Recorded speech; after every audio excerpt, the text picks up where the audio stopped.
This channel does not promote any violent, harmful, or illegal activities. All content provided by this channel is meant for an educational purpose only.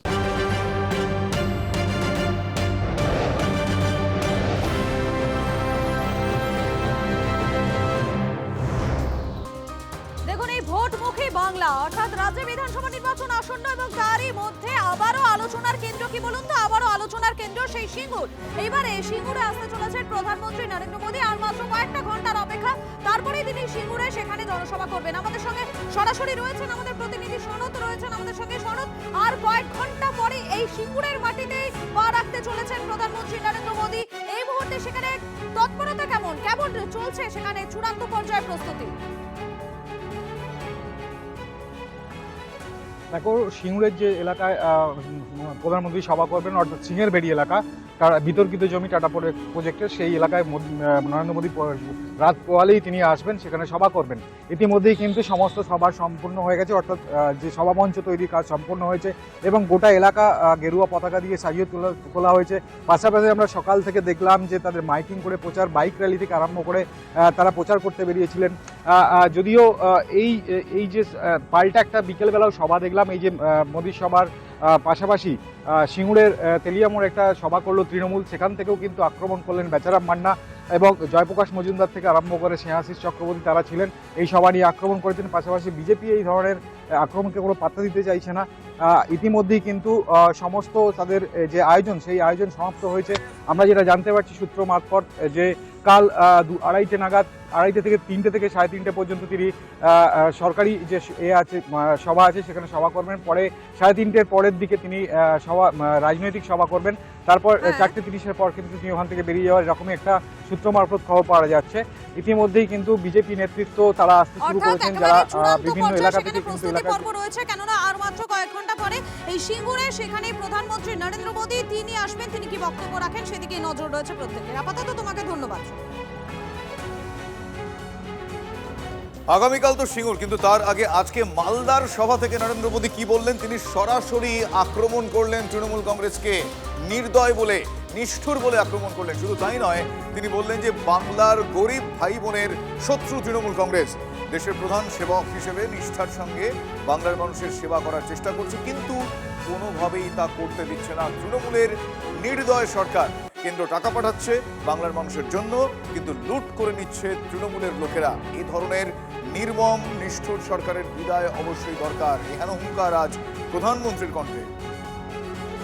देश के प्रधान सेवक के रूप में मैं बंगाल के लोगों की पूरी ईमानदारी से, पूरी निष्ठा से सेवा का प्रयास कर रहा हूं। लेकिन साथियों, ऐसा नहीं हो रहा है। यहां की टीएमसी सरकार बहुत ही निर्दयी है, बहुत ही निर्मम है। केंद्र सरकार गरीबों के लिए जो पैसा भेजती है, उस पैसे को यहां टीएमसी के लोग लूट लेते हैं। टीएमसी के लोग बंगाल के मेरे गरीब भाई बहनों के दुश्मन बने हुए हैं। उन्हें आपकी तकलीफ की कोई चिंता नहीं है। वो तो अपनी तिजोरियां भरने में जुटे हुए हैं। ऐसी पत्थर दिल सरकार, ऐसी निर्मम सरकार, ऐसी सरकार की बंगाल से विदाई जरूरी है। বিহার উত্তরপ্রদেশ দিয়ে গঙ্গা গেছে, তাই এবার বাংলাতেও বিজেপির আশা দেখছেন উনি। আমরা আবার গঙ্গা আরও আছে, যে বিহার উত্তরপ্রদেশ দিয়ে এসছেন, মা গঙ্গা এসছেন, কিন্তু বিজেপির গঙ্গা যাত্রাটা কিন্তু বাংলাতে আর একবার হবে। তো গঙ্গার কিন্তু প্রয়োগ, ওনাকে ওই টেলিপ্রম্পটারে এক ধরনের বাংলা প্রয়োগ করছে, গঙ্গা যাত্রা বলেও একটা শব্দবন্ধ আছে। তো বিজেপির গঙ্গা যাত্রা সেটা কিন্তু বাংলার বুকে আরেকবার হতে চলেছে। চতুর্থ তৃণমূল কংগ্রেস সরকার প্রতিষ্ঠার মধ্যে দিয়ে বিজেপির গঙ্গা যাত্রাটা বাংলার বুকেই হবে। আজ মালদার মাটিতে দাঁড়িয়ে প্রধানমন্ত্রী নরেন্দ্র মোদীর গলায় শোনা গেল নতুন স্লোগান, পরিবর্তন চাই, বিজেপির সরকার তাই। গৌড় থেকে বাংলায় আসল পরিবর্তনের ডাক দিয়ে নতুন স্লোগান প্রধানমন্ত্রী নরেন্দ্র মোদীর, বললেন পাল্টানো দরকার, তাই চাই বিজেপির সরকার। বাংলার উজ্জ্বল ভবিষ্যতের আসল পরিবর্তনের ইচ্ছা শক্তি দেখেছি বঙ্গবাসীর। মালদার সভা থেকে তৃণমূলকে উৎখাতের ডাক দিলেন প্রধানমন্ত্রী নরেন্দ্র মোদী। बंगाल की हर दिशा में भारतीय जनता पार्टी के सुशासन की सरकार है। अब बंगाल में सुशासन की बारी है और इसलिए मैंने बिहार चुनाव की जीत के बाद ही कह दिया था, मां गंगा के आशीर्वाद से अब बंगाल में भी विकास की गंगा बहेगी। आपको मेरे साथ एक संकल्प लेना है, पाल्टानो दरकार, चाहे बीजेपी सरकार। इस विशाल जनसागर में, और मैं देख रहा हूं जितने लोग पंडाल में पहुंच पाए हैं, इससे डबल लोग बाहर खड़े हैं। ये प्यार, ये आशीर्वाद मेरे लिए बहुत बड़ी ऊर्जा है दोस्तों। मैं बंगाल के बेहतर भविष्य के लिए असली परिवर्तन का विश्वास देख रहा हूं। ওনারা যে ধরনেরই প্রচার করে থাকুন, যত বিষ মাখানো চেষ্টা করে থাকুন, ওনারা পরিবর্তন বললেও বাংলা এবার প্রত্যাবর্তন হতে চলেছে। নরেন্দ্র মোদীর পরিবর্তনের স্লোগান বাংলার মানুষের প্রত্যাবর্তনের শপথে ধাক্কা খাবে। কারণ মমতা বন্দ্যোপাধ্যায় চতুর্থবারের জন্য বিপুল সংখ্যাগরিষ্ঠতা সহ মুখ্যমন্ত্রী পদে ফিরতে চলেছেন।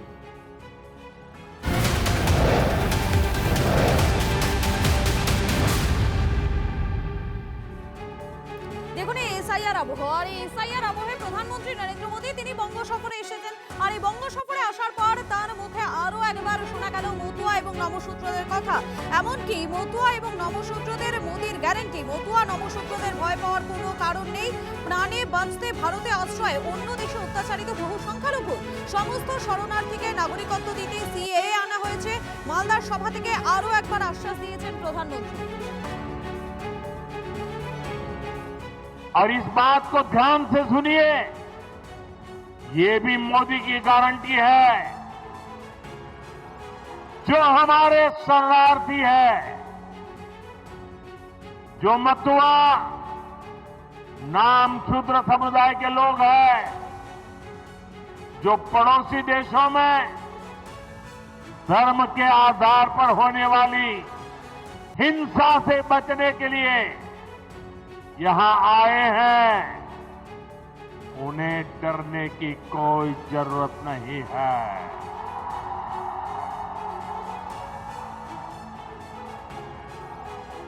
ऐसे साथियों को संविधान ने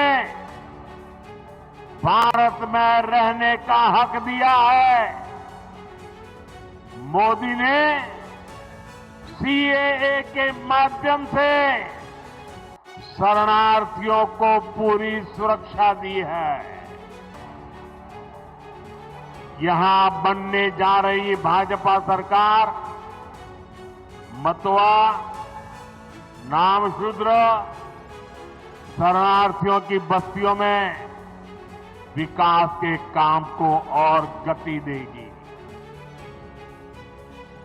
নরেন্দ্র মোদী তিনি মতুয়াদের আশ্বাস দেওয়ার চেষ্টা করেছেন নাগরিকত্ব সংকট নিয়ে, কিন্তু বাস্তব হচ্ছে বিপুল সংখ্যক মতুয়া এবং সাধারণ মানুষ সংকটে রয়েছেন।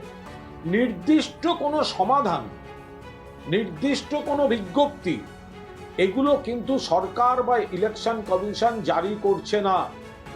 মুখে গোল গোল কথা, আপনারা চিন্তা করবেন না, আমরা পাশে আছি, আপনারা চিন্তা করবেন না, আপনাদের আরে পাশে একমাত্র মমতা ব্যানার্জি আর তৃণমূল কংগ্রেস আছে, বাকিদের খুঁজে পাওয়া যাচ্ছে না। নরেন্দ্র মোদী প্রধানমন্ত্রী, তিনি কোনো নির্দিষ্ট সমাধান সূত্র বা নির্দিষ্ট কোনো স্পেসিফিক ফর্মুলা তিনি মতুয়াদের এবং যারা এই হয়রানির মুখে পড়ছেন তাদের দেননি।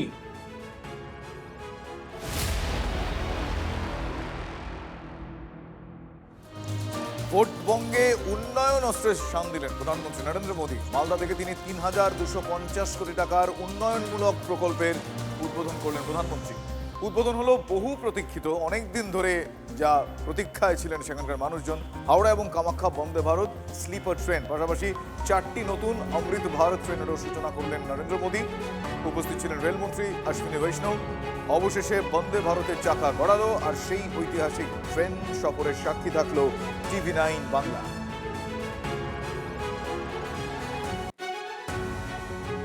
पहली वंदे भारत स्लीपर आज पूर्वोदय के दो महत्वपूर्ण स्थान गुवाहाटी और कोलकाता को जोड़ने वाली है। भारत की पहली अमृत भारत एक्सप्रेस भी बंगाल की ही इसी वीर भूमि से आरंभ हुई थी।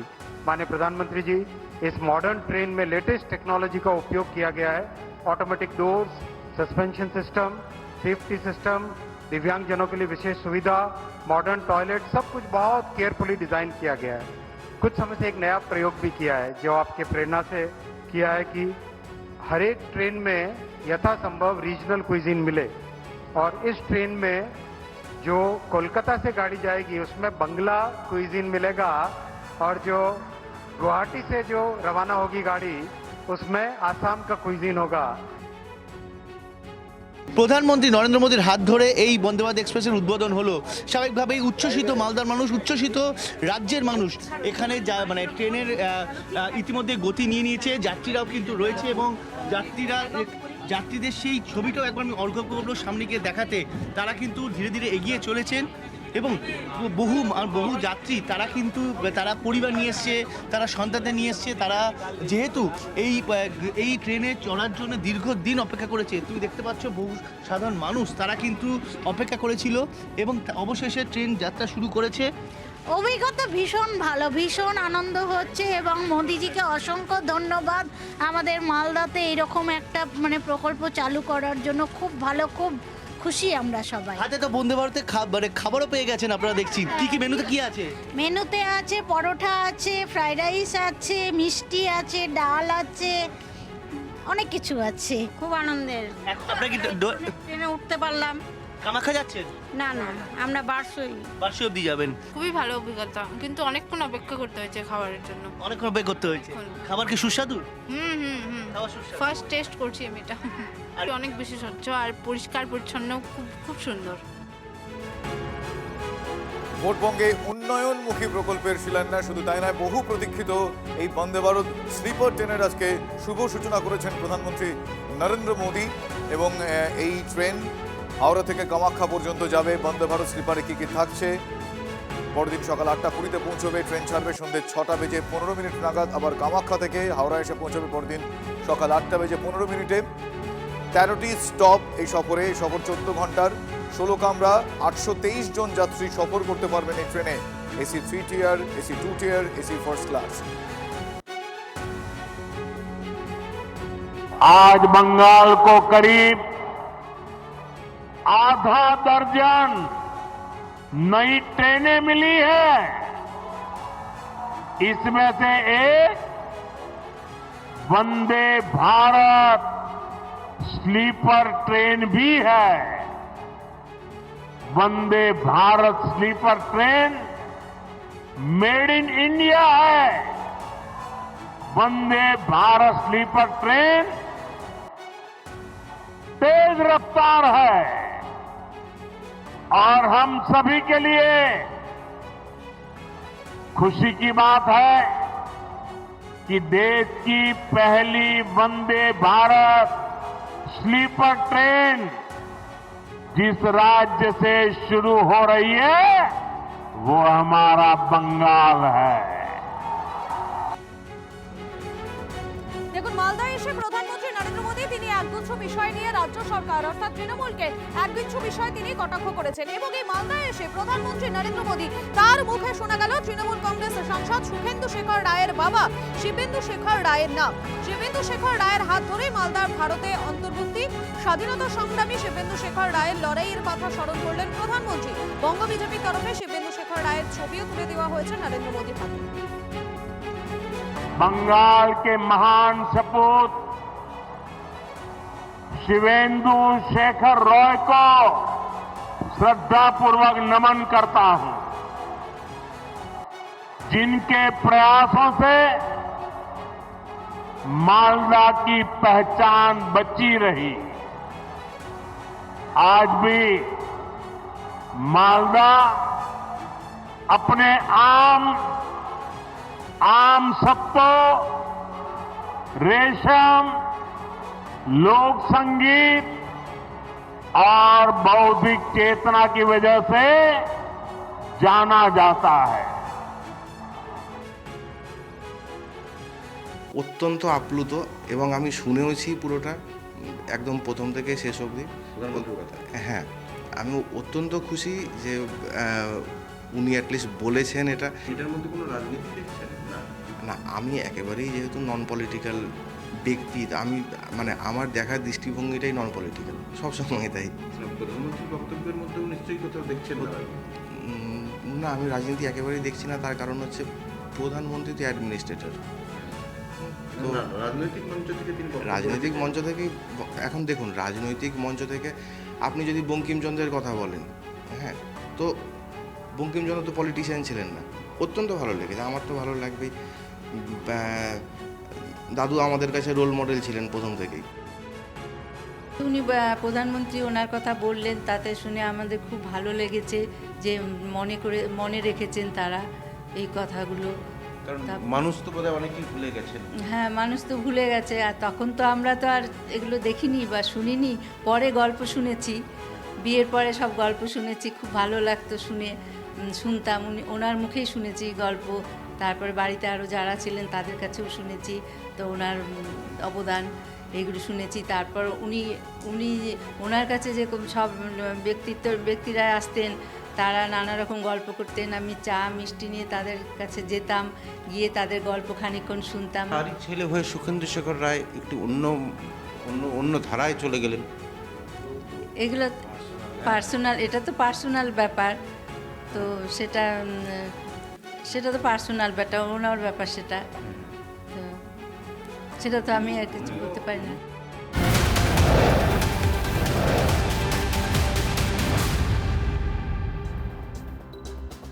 ভদ্রেশ্বরে একটি কারখানা যেখানে প্লাস্টিকের পাইপ তৈরি হতো, সেই কারখানায় আগুন লেগে গিয়েছে, বিধ্বংসী আগুন বলা যায়। তার কারণ ইতিমধ্যেই দুটি ইঞ্জিন, ছবি দেখছেন আপনারা এই মুহূর্তে, সরাসরি সেই ছবি দেখছেন। দমকলের দুটি ইঞ্জিন রয়েছে এই মুহূর্তে। আমি জানতে চাইবো আমার সহকর্মী আশিক ইনসান এই মুহূর্তে আমার সঙ্গে রয়েছেন।